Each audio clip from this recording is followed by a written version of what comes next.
నానా ఇప్పుడు అలాంటి వెతకూడదురా, అలిసిపోతావు.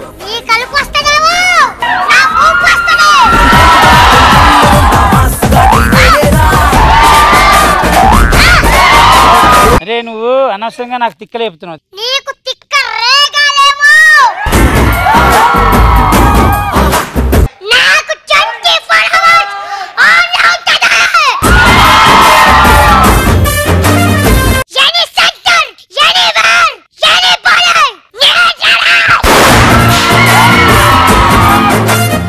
ఎలాంటి సందర్భాల్లో తూ నా జీవితం అని అనిపిస్తుంది? నా గర్ల్ ఫ్రెండ్ నా కాకుండా నా కుక్కకు ముద్దు పెట్టినప్పుడు.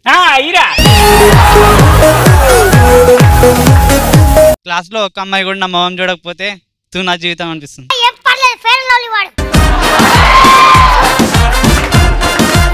ఎలాంటి సందర్భాల్లో టీవీ బదులు కొట్టాలని అనిపిస్తుంది? నాలో కరెంట్ ఉన్నప్పుడు, టీవీలో కరెంట్ పోయినప్పుడు. నచ్చావులే సినిమా తోటి అందరు మనసుని దోచుకున్నా మాధవి లత. Let's welcome.